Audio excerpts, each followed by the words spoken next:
Mondraker have a new e-bike coming onto the market and it's going to be available pretty soon. It's called the Crafty Carbon. It's actually very interesting, and that's for one particular reason, and that is the weight. E-bikes tend to be fairly heavy. If you take your regular 150mm enduro-ish trail bike and add a battery and motor, it's going to weigh somewhere in the region of below 20 kilos. The Mondraker Crafty Carbon RRSL, which is the top version of this bike, weighs from 19.3 kilograms. Sub 20 kilos for a 150mm very capable enduro e-bike is incredible. Other fairly lightweight e-bikes have used varying motor systems, including the Fazua. Now the Fazua motor has a smaller motor which gives a little bit less torque in my experience and has a 250 watt-hour battery.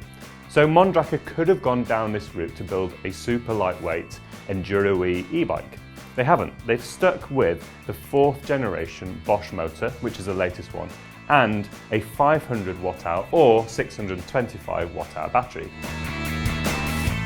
Make no mistakes, this is a proper e-bike, one which has a fully performing, fully fledged e-bike battery and motor system. There are 3 versions of the Carbon Crafty. There is this RRSL, which is super lightweight. There's also an RR version and an R. And these 2 other models still come in fairly lightweight. You're looking at around 21, 22 kilos. However, to get all of these bikes fairly lightweight, obviously the frame has to be as light as possible. The main way that they've dropped weight is through the down tube, and this, I feel, makes the bike arguably a little bit compromised. Oh, that's a lot good. Most e-bikes allow you to remove the battery, and this has 2 benefits. First off, you can charge the battery in your house while keeping a dirty e-bike in the garage or wherever you keep it. The other benefit, I guess, of having a bike with a removable battery is that you can put a fresh one in. If you're spending, let's say, 12,000 euros, hint hint, on a bike, one would assume that you probably could afford an extra 800 or 900 euros for a spare battery. As you might have guessed, with the Mondraker Crafty Carbon, you can't remove the battery. This has allowed them to pare down that down tube, contributing towards that low weight. I'll come back to the particulars of the RRSL and some of the other reasons why it gets to such a low weight later, but we'll talk about the bike a bit more in general now.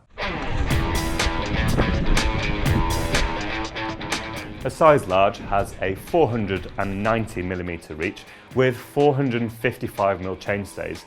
They could have gone shorter, but they wanted to give a fair bit of rearward balance to the front. They've stuck a 65.5 degree head angle in there, which is fairly slack, and they've got an effective seat angle of 76 degrees. Combining the front to the back with the head angle, you get a 1270mm wheelbase, which is pretty long, and you have a 530mm bottom bracket height. This is a little bit higher than some of their non-powered trail bikes, and that's to give a bit more ground clearance when you're pedaling up technical climbs.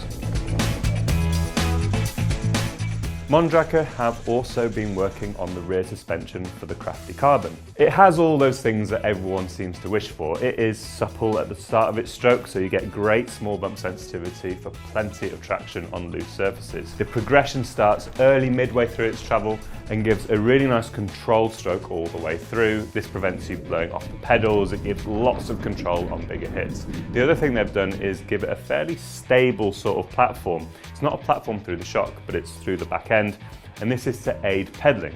So e-bikes are great uphill, so you might as well make that as good as possible.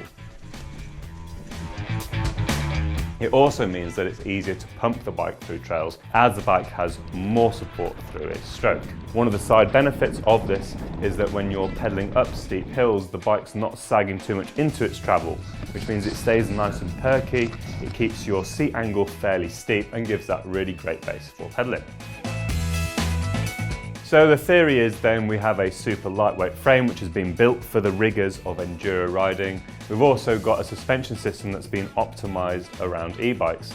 Before we talk about the ride qualities of the bike, of when I test rode it in Portugal, there's a couple of neat little frame details that I thought I'd mention too. Keeping your batteries at a stable temperature apparently is a good thing with an e-bike, and in hot climbs, maybe there's something to that. Now Mondraker aren't the first Marija have done this, but Mondraker have created gills, as they call them. Now there's little inlets at the top of the down tube. Air then passes through over the battery, cooling it down, and exhausts from a little port which is located in front of the motor on the top of the down tube. Another nice feature, instead of the cables going into the down tube, they go in underneath the stem. And there's no real reason that I can tell for them doing this, other than the fact that it looks pretty swish. There's very little mess on the whole bike, and I think it's quite a nice touch. Manufacturers seem to put charging ports in many different places on a bike, and Mondraker have chosen the belly of the down tube just in front of the motor. This is covered by a little protective flap. However, it'll be interesting to see over a winter of use, for example, if there is any ingress. If when you see pictures of this bike and something from the suspension kind of stands out, you're not alone. Mondraker are speccing Fox's DPS shock on this bike, rather than something like the DPX2 or Float X2, Coil X2, whatever you might want to see. Now the DPS is a fairly small shock with no piggyback. Piggybacks give extra oil volume, which means that on longer descents, there's more volume to sort of let the heat out, so they tend to stay more consistent through longer descents. Now the DPX2 has this, as does the X2 in both coil and air, however the DPS doesn't. We obviously asked Mondraker why they didn't put a theoretically high performing shock on the bike, and their answer was fairly interesting, and if that's what they believe, then that's totally fair enough. They believe that the DPS is more adjustable than the DPX2 and has a better feel. They say that it has less of a platform feel than the DPX2, which is fine because their kinematic is designed not to need a platform. They also say that the rebound has a wider range of adjustment and that rebound can rebound a little faster. And they say for their zero suspension system, faster rebound is better, and so this shock was used in place of the DPX2. If you want bigger hitting shocks, such as the Float X2 or the Coil X2, you can fit that in the bike. However, they didn't spec it. I guess another reason for using the DPS is that weight thing. They are trying to keep the weight nice and low, and that shock is lighter. Bit technical in the weight, isn't it? So speaking about weight, let's very quickly run through those specs. The RRSL is the top level bike, and it comes in at around 12,000 euros. I do not have full prices in dollars, GBP, or entirely for euros, because it will change depending on your country as well, potentially. But it's about 12,000 euros. It's very expensive, but it does come with a lot of very nice kit. You get a set of DT Swiss HXC 1200 wheels, which is their carbon e-bike wheel set. You also get carbon finishing kit, and you get SRAM's AXS X01 group set, so it's wireless. You also get the AXS dropper post too. I've talked a lot about the actual bike, but what's more important is how the bike rides. And if I'm totally honest, it's really good. The back end is amongst the best I've ridden, certainly on an e-bike. We never felt that we were sort of wallowing around or anything like that. It's very stable. It keeps your hips in a nice position over the pedals. Some people on the group ride we were on found that it didn't have the best traction on loose climbs. I didn't find that to be a particular issue. Maybe it's a technique thing, maybe it's just what they're used to. I did think it climbed very well. The latest generation Bosch motor is arguably pretty much the best out there. They're all very good these days. I left it in e-mtb mode for the vast majority of the time. e-mtb mode is very reactive. It kind of adapts to what you need it to do at the right time. It senses what you're putting in and kind of matches it in a much more fluid way than, say, a boost mode might, or one of the lower down modes. If you want to go for a super long ride, stick it in a lower mode, but for regular riding, e-mtb mode is great. So uphill, no complaints. Along the flat, relatively few complaints as well.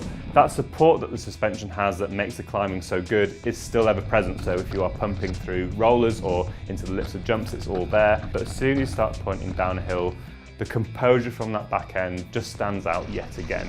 I hit some biggish drops and battered through lots of rocks, and I never felt it bang into the end of its travel. It never felt like it bottomed out, but if you check the little rubber O-ring on the shock, I got towards the end of the travel. It just felt so composed that it never caused a problem.